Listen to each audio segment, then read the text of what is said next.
찬양합니다.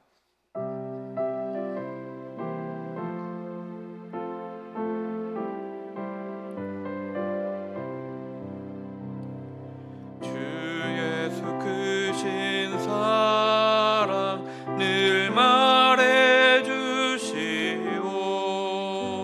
나 항상 듣던 말씀 또 들려주시오. 저 뵙지 않는 천국 주 예수 계신 곳 나 밝히 알아듣게 또 들려주시오.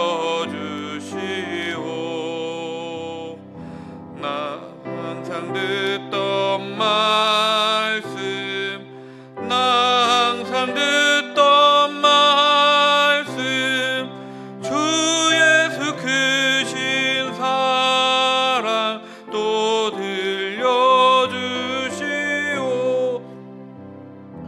아침에 이슬 방울 쉬 사라짐 같이 내 기억 부족하여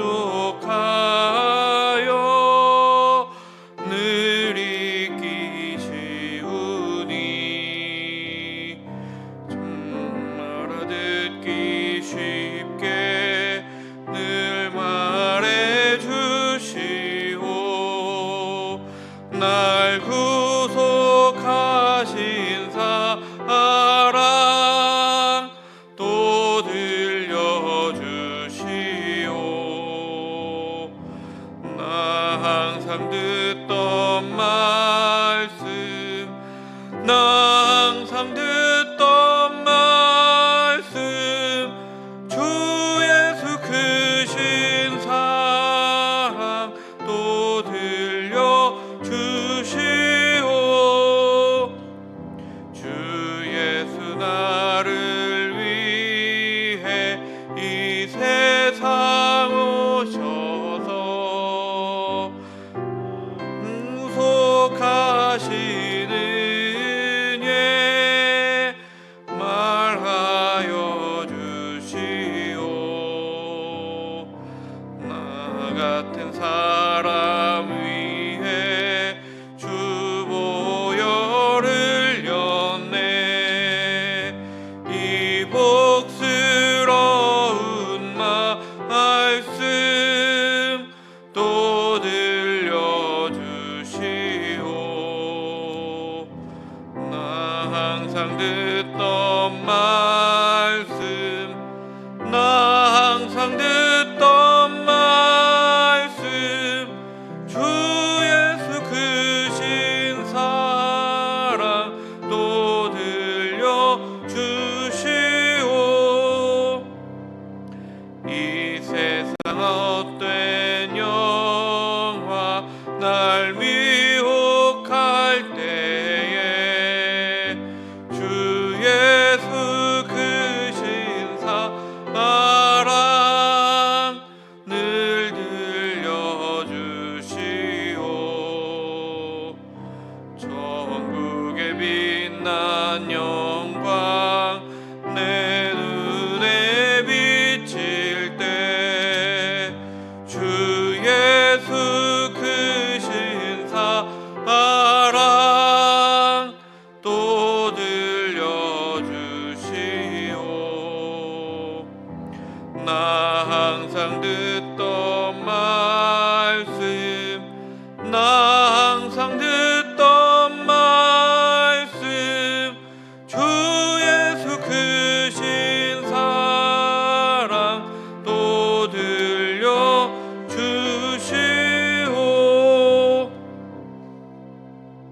아멘. 사랑의 하나님, 주님의 사랑은 참 크고 놀랍습니다. 그 사랑으로 우리를 살리셨고 그 사랑으로 우리를 구원하셨습니다. 주님의 크신 사랑에 대해서는 우리가 날마다 듣게 됩니다. 그러나 그 사랑의 말씀이 우리에게 지식처럼 되지 않게 하여 주시옵소서. 생명의 말씀이 되게 하여 주시옵소서. 우리의 마음에 깊이 경험되어지게 하여 주시옵소서. 그래서 그 사랑을 날마다 체험하고 찬양하는 우리들 될 수 있도록 인도하여 주시옵소서. 그 사랑을 늘 기억하게 하여 주시고 깨닫는 은혜를 허락하여 주시옵소서. 그래서 날마다 주님께 속한 사람이 되게 하여 주시옵소서. 주님의 사랑으로, 주님의 은혜로 주님의 나라를 이루며 살아가는 우리가 되게 하여 주시옵소서. 사랑받았기에 사랑하는 사람 되게 하여 주시고 하나님 사랑하고 이웃을 사랑하는 우리가 되게 하여 주시옵소서. 특별히 약자들을 사랑할 수 있게 하여 주시옵소서. 그렇게 주님의 말씀을 따르며 하나님의 나라를 이루며 살게 하여 주시옵소서. 이제 우리가 주님의 말씀 앞에 섭니다. 우리가 함께 보는 말씀이 우리에게 꼭 필요한 말씀이 되게 하여 주시고 말씀 속에 하나님의 사랑이 전달되어지는 역사가 있게 하여 주시옵소서. 예수 그리스도의 이름으로 기도드렸습니다. 아멘.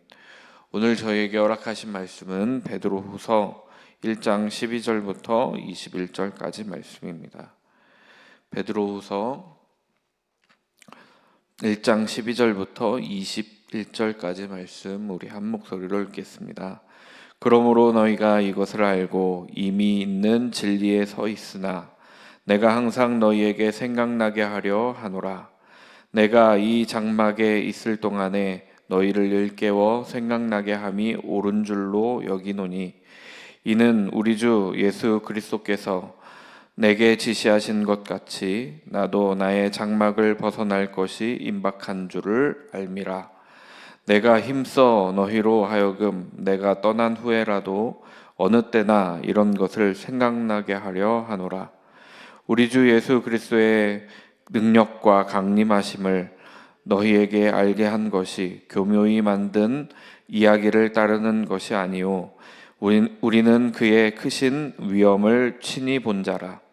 지극히 큰 영광 중에서 이러한 소리가 그에게 나기를 이는 내 사랑하는 아들이요 내 기뻐하는 자라 하실 때에 그가 하나님 아버지께 존귀와 영광을 받으셨느니라. 이 소리는 우리가 그와 함께 거룩한 산에 있을 때에 하늘로부터 난 것을 들은 것이라. 또 우리에게는 더 확실한 예언이 있어 어두운 데를 비추는 등불과 같으니 날이 새어 샛별이 너희 마음에 떠오르기까지 너희가 이것을 주의하는 것이 옳으니라. 먼저 알 것은 성경의 모든 예언은 사사로이 풀 것이 아니니 예언은 언제든지 사람의 뜻으로 내는 것이 아니요 오직 성령의 감동하심을 받은 사람들이 하나님께 받아 말한 것임이라. 아멘. 아마도 잘은 모르지만 죽기 전에 유언을 하라고 한다면 가장 중요하게 생각하는 것들, 가장 간직하고 있어야 할 말을 할 것입니다. 지금 베드로가 그렇습니다. 이제 자신의 형 집행이 얼마 남지 않았다는 것을 깨달아 알고 있는 베드로는 편지를 쓰며 이제 유언과 같은 말을 하고 있습니다. 아마도 베드로 역시 가장 중요하다라고 생각하는 것들을 편지에 적지 않았을까 그렇게 생각되어집니다. 신앙에 잊지 말아야 할 가장 중요한 것들을 짚었을 것이 분명합니다. 가장 그 공동체에게 편지를 받는 사람들에게 필요한 것이 무엇인지 그것을 고민하고 적었을 것이 분명합니다. 그 중에서도 베드로는 어제 말씀드렸지만 예수님의 재림에 대해서 다시 한번 진지하게 말씀합니다. 예수님은 분명히 다시 오실 것입니다. 그리고 심판하실 것입니다. 언제 종말이 올 것이다 라는 시한부 종말론이나 신천지에서 말하는 그런 종말론들은 틀린 것입니다. 그러나 우리가 살아갈 때 당장 오늘이라도 예수님께서 다시 오실 수 있다라고 생각하며 살아가는 것은 신앙생활을 유지하는데 매우 큰 도움이 됩니다. 깨어 있게 하기 때문입니다. 오늘이라도 예수님 다시 오실 수 있습니다. 그것을 기억하며 항상 주님을 기다리는 마음으로 생활하는 저와 여러분이 되기를 간절히 소망합니다. 12절에 베드로는 진리에 대해서 말씀합니다. 베드로의 유언과 같은 말씀인데 이 진리는 이미 선포되어졌고 그들이 알고 있다라고 말씀하고 있습니다. 그리고 그 진리의 말씀을 듣고 그 말씀에 서 있는 사람들에게 편지하고 있는 겁니다. 여기 진리에 서 있다라고 할 때 서다라는 단어가 스테리조라는 단어를 썼는데요. 이 스테리조라는 단어는 굳게 고정하다라는 뜻을 가지고 있습니다. 확고히 하다라는 뜻을 가지고 있습니다. 진리에 서 있다는 말씀은 그 진리에 자신을 고정하는 겁니다. 진리를 확고하게 믿는 것입니다. 어제도 말씀드렸지만 믿음이 가장 기초입니다. 지금 베드로는 다시 한번 그 말씀을 하고 있습니다. 확고하게 진리를 믿기를 바라고 있습니다. 진리에 못을 박는 것처럼 그 진리에 딱 붙어 움직이지 않기를 바라며 말씀을 하고 있는 것입니다. 그러나 거짓 교사들, 그들은 다른 것이 있다라고 주장합니다. 이미 전해진 진리 이외에 다른 것들이 있다라고 말을 합니다.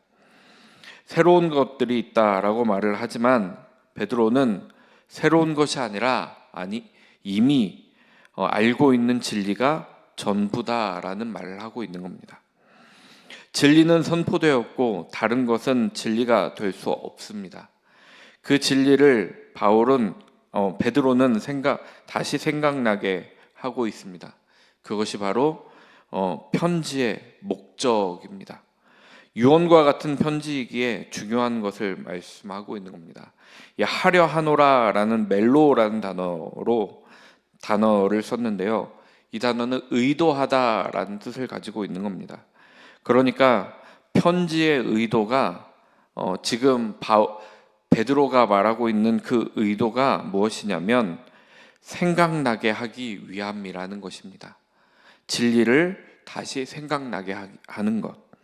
13절입니다. 베드로는 자신의 삶을 장막이라고 표현하고 있습니다. 장막은 이 땅에서의 삶입니다. 스케노마라는 단어를 썼는데요.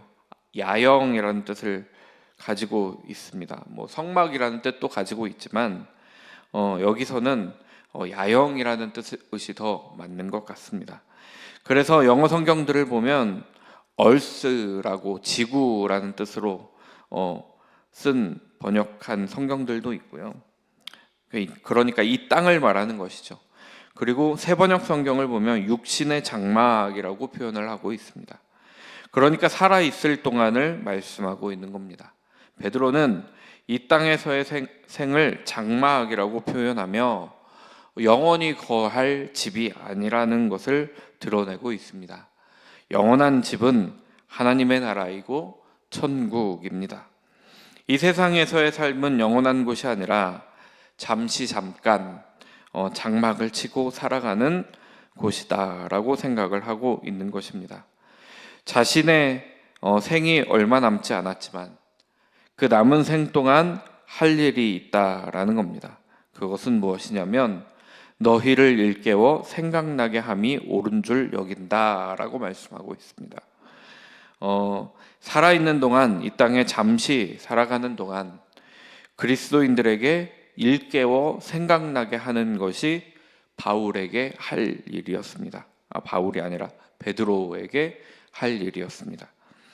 그리고 그렇게 하는 것이 옳다라고 여겨졌습니다. 그렇게 생각했습니다. 왜냐하면 그는 사도이기 때문입니다. 전하는 자이기 때문입니다. 그 사명을 감당하기 위해서 그렇게 합니다. 일깨워 생각나게 하는 것은 그리스도에 대한 신앙과 진리에 대한 것들입니다. 앞에 12절의 말씀을 빌리자면 이미 알고 있는 그것들을 다시 기억나게 하고 생각나게 하는 것이 베드로의 역할이다라고 말씀하고 있는 것입니다. 일깨워라는 단어 디에게이로라는 단어는 완전히 깨우다라는 단어입니다. 잠을 깨우다라는 뜻을 가지고 있는데 잠들어 있는 성도들을 완전히 깨우는 것입니다. 예수님을 기억하게 하는 것입니다. 잠에 빠져 있는 그들을 완전히 깨워서 예수님을 기억나게 하는 것입니다. 우리도 서로가 서로에게 예수님을 기억나게 하는 사람이면 참 좋겠다라는 생각을 해보게 됩니다. 14절입니다. 예수님은 베드로의 순교를 암시했었습니다. 베드로에게 네가 나를 사랑하느냐 하고 3번 물으신 뒤에 이렇게 말씀하십니다. 내가 진실로 진실로 내게 이르노니 내가 젊어서는 스스로 띠뛰고 원하는 곳으로 다녔거니와 늙어서는 내 팔을 벌리리니 남이 내게 띠띠우고 원하지 아니하는 곳으로 데려가리라 하고 말씀하십니다. 베드로는 예수님께서 자신에게 대한 하신 말씀들을 기억하고 있습니다. 얼마 남지 않은 그 시간을 주님의 뜻을 이루면서 쓰려고 하고 있습니다. 베드로는 자신의 생이 얼마 남지 않았음을 알고 있습니다. 임박하다라는 단어를 타키노스라는 단어를 썼는데요. 이 단어는 박두하다라는 뜻을 가지고 있습니다. 제가 박두하다라는 말이 무슨 말인지 몰라가지고 검색을 해봤더니 가까이 닥쳐오다라는 뜻을 가지고 있답니다. 그러니까 이제 생의 마지막이 가까이 왔다라는 것을 이 베드로가 깨닫고 있는 겁니다. 얼마 남지 않은 상황 속에서 그리스도의 진리를 전하고 있는 겁니다. 끝까지 사도로서의 삶을 살고 있는 겁니다. 15절에는 자신이 죽음을 당한 뒤에에 대해서 말씀을 하는데 자신이 죽어 없더라도 내가 이제 이 땅에 없더라도 그리스도에 대한 진리와 신앙에 대한 것들을 기억하기를 바라는 마음을 보이고 있습니다. 그래서 죽임을 당하기 전에 해야 할 일이 있습니다. 그리스도인들이 복음의 진리를 떠올릴 수 있는 장치를 만드는 겁니다. 그것은 베드로 후서를 말씀하는 것 같기도 합니다. 힘써 한다라는 단어, 스푸다조라는 단어는 서둘러 한다, 빨리 해야 된다, 열심히 해야 된다 하는 뜻을 가지고 있습니다. 그러니까 베드로는 자신의 생이 끝나기 전에 최대한 복음의 진리와 신앙에 대한 것을 기억나게 하기 위해서 베드로 후서를 기록하고 있는 것이며 또한 동시에 말씀하고 있는 것입니다. 생각이라는 단어는 무네메라는 단어를 썼는데 이것은 회고 그리고 기억이라는 뜻을 가지고 있습니다. 회고도 기억도 이미 알고 있는 것들입니다. 새로운 것들을 생각하게 하는 것이 아니라 예전에 지나간 일들을 기억나게 하고 회고하고 있는 겁니다. 그것을 다시 끄집어내어 생각하게 하는 것이 바로 바울이 하고 있는 일이라는 겁니다. 바울은 계속해서 이전에 알고 있는 것들을 생각해야 한다 하고 말씀하고 있습니다. 16절부터 18절까지는 베드로가 직접 목격한 변화산 사건에 대해서 말씀하고 있습니다. 그리고 예수님의 재림과 변화산 사건을 연결시키고 있습니다.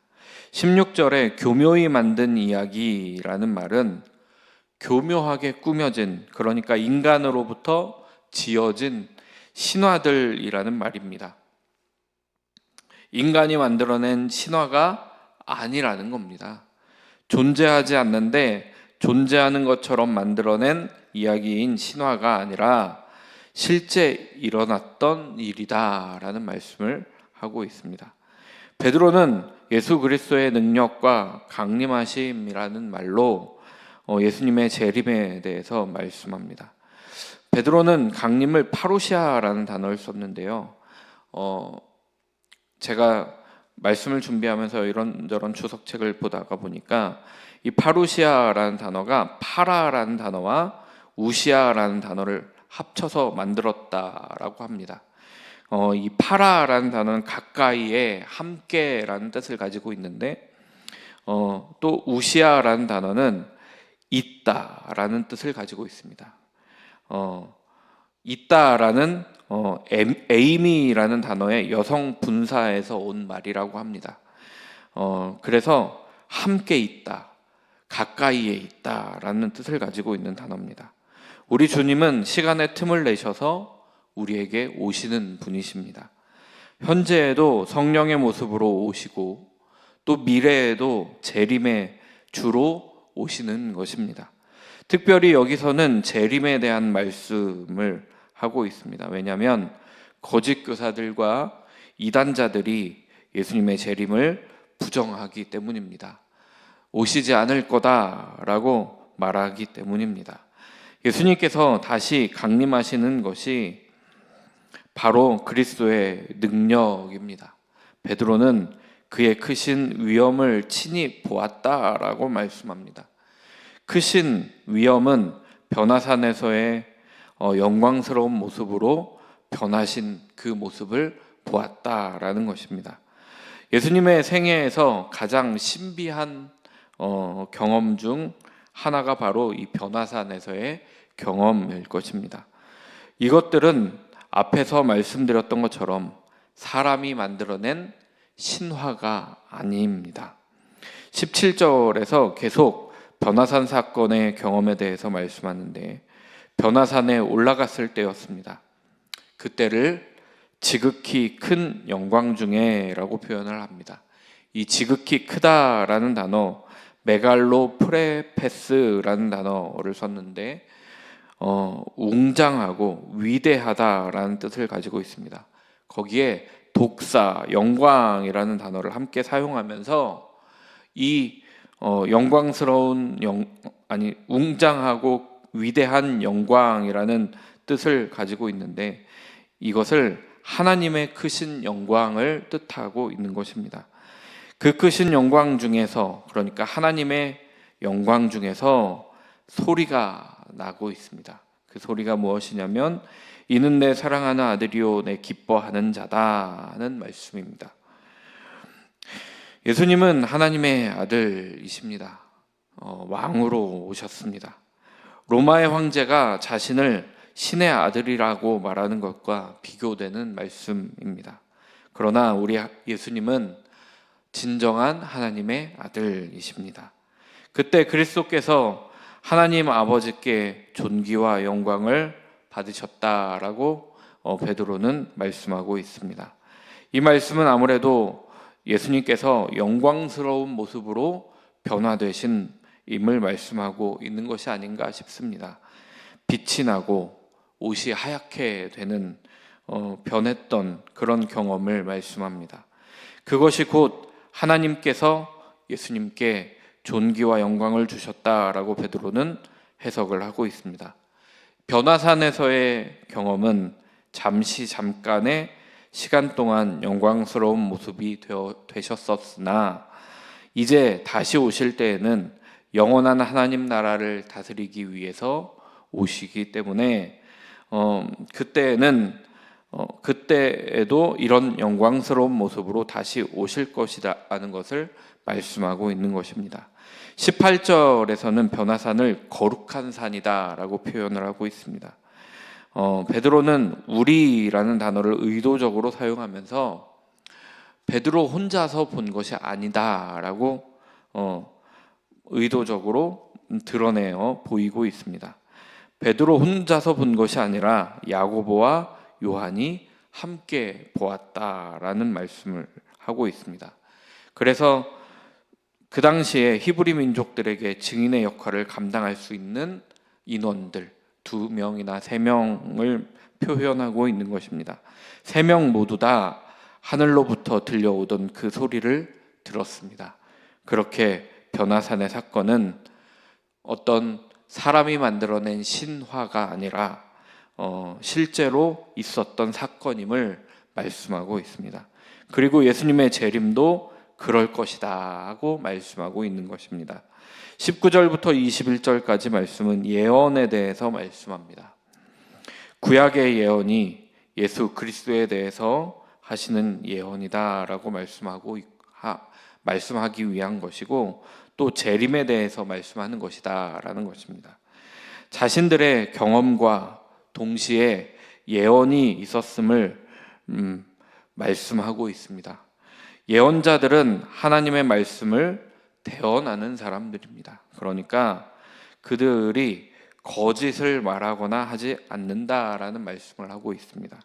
19절에는 더 확실한 예언이라고 표현합니다.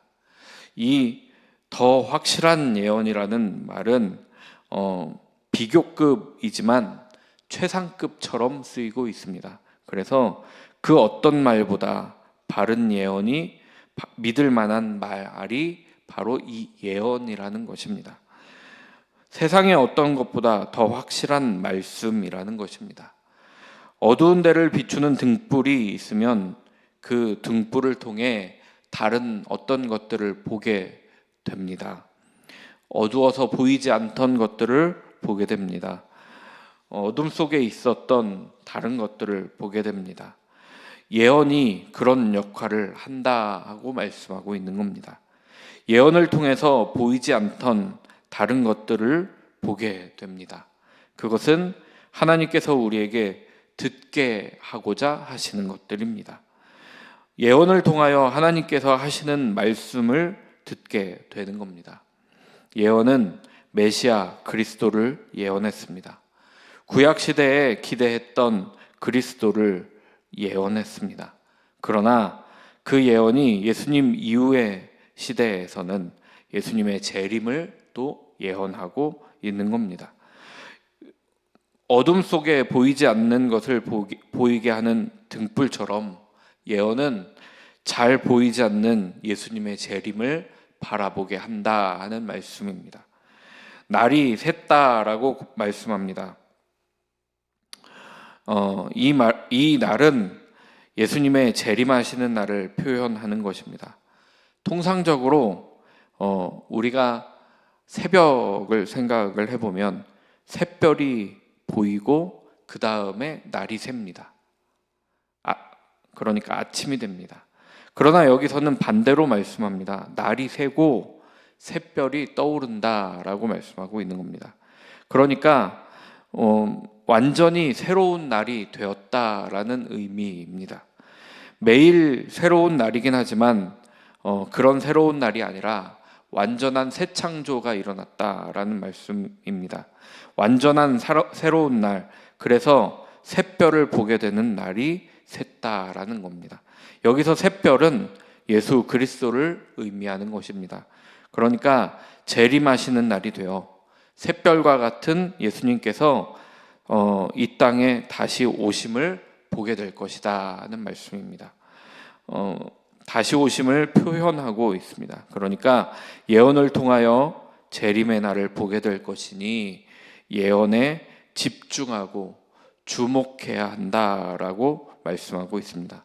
관심을 가지고 보아야 한다라고 말씀하고 있습니다. 20절 말씀입니다. 예언은 사사로이 풀 것이 아니다라고 말씀합니다. 이 사사로이라는 단어, 이디오스라는 단어를 썼는데 자기 자신의 사적인 이런 뜻을 가지고 있는 단어입니다. 푼다라는 말은 해석을 뜻하는 단어입니다. 그러니까 개인적으로 사사롭게 해석해서는 안 된다라는 말씀을 하고 있는 겁니다. 왜냐하면 예언은 하나님의 말씀이기 때문입니다. 자신의 이익에 맞게 혹은 자신의 상황에 맞게 변화하는 것이 아니라 하나님의 말씀이고 하나님의 계시이기 때문에 신중하게 해석을 해야 된다라는 말입니다. 개인적인 판단들은 하나님의 뜻을 왜곡되고 잘못된 해석을 낳을 수 있기 때문입니다. 그러기에 예언은 성령의 말씀으로 해석되어야 합니다. 하나님께 기도함으로 성령의 해석이 우리에게 있기를 기도하면서 그렇게 해석해야 합니다. 21절에 또 비슷한 말씀을 합니다. 예언은 언제든지 사람의 뜻으로 낸 것이 아니다 라고 말씀합니다. 예언은 사람의 뜻이 아니라 하나님의 뜻입니다. 예언은 사람의 말로 전달되어지지만 결코 사람의 말이 아니라 하나님의 말씀이다라는 것을 뜻하고 있는 것입니다. 그래서 성령의 해석하게 하심으로 말미암아 해석되어져야 합니다. 사람의 능력으로 푸는 것이 아니라 하나님께 기도하며 풀어 나아가야 합니다. 21절에 계속해서 성령의 감동하심을 받은 사람들이 하나님께 받아 말한 것이다 라고 말씀합니다. 감동하심을 받았다라는 말은 수동태로 쓰였는데요. 그래서 성령님께서 말씀하시는 대로, 그러니까 하나님께서 말씀하시는 대로 그대로 말했다라는 것을 뜻하고 있는 겁니다. 그러니까 예언을 통해 그리스도에 대해 하나님께서 말씀하셨고 또 예언을 통해 그리스도의 재림에 대해서 강림에 대해서 하나님께서 말씀하셨다라는 것을 분명히 하고 있습니다. 그러니 우리는 그것을 기억하고 믿고 의지하며 살아가야 하는 것이 우리의 삶이어야 한다라는 말씀입니다. 분명히 이루어질 것임을 알고 깨닫고 나아가야 합니다. 베드로가 자신의 생을 마치면서 가장 중요하다라고 여겨지는 신앙에 관련된 말씀을 하고 있습니다. 이것은 당시의 그리스도인들 뿐만 아니라 우리에게도 하시는 말씀이다라고 생각합니다. 여전히 예수님께서는 재림하지 않으셨지만 그러나 오늘 당장에라도 재림하실 수 있음을 기억하며 분명히 다시 오실 것임을 기억하며 살아가는 우리 모두가 되기를 간절히 소망합니다. 오늘은 기도합니다. 어린이 청소년 교회를 위해서 기도해 주시고 선교사님들을 위해서도 기도 부탁드립니다. 오늘 수요 선교 예배를 위해서도 기도 부탁드립니다. 사랑의 하나님 감사드립니다. 베드로는 자신의 죽음의 시간이 얼마 남지 않았음을 알았습니다. 그러나 어쩌면 그 모습이 재림을 기다리는 성도들이 살아야 하는 모습이 아닐까 싶기도 합니다. 베드로는 자신을 위해 무엇을 한 것이 아니라 당시에 그리스도인들에게 진리의 말씀을 전하고 그것을 기억하게 하는데 자신의 마지막을 썼습니다. 우리도 종말의 때를 앞두고 살아갑니다. 주님께서 오실 것을 알고 있습니다. 그날은 분명 도래하는데 주님, 우리가 믿음으로 살게 하여 주시고 기억하며 살게 하여 주시옵소서. 우리에게 주님께서 맡겨주신 일들 감당하며 살아갈 수 있는 우리 모두가 되게 하여 주시옵소서. 또 우리의 이웃이 우리를 통해 예수님을 기억하는 시간, 예수님을 생각하게 하는 시간 되게 하여 주시옵소서. 우리의 삶을 축복해 주시고 오늘의 삶도 그러하게 하여 주시옵소서. 예수 그리스도의 이름으로 기도드렸습니다. 아멘.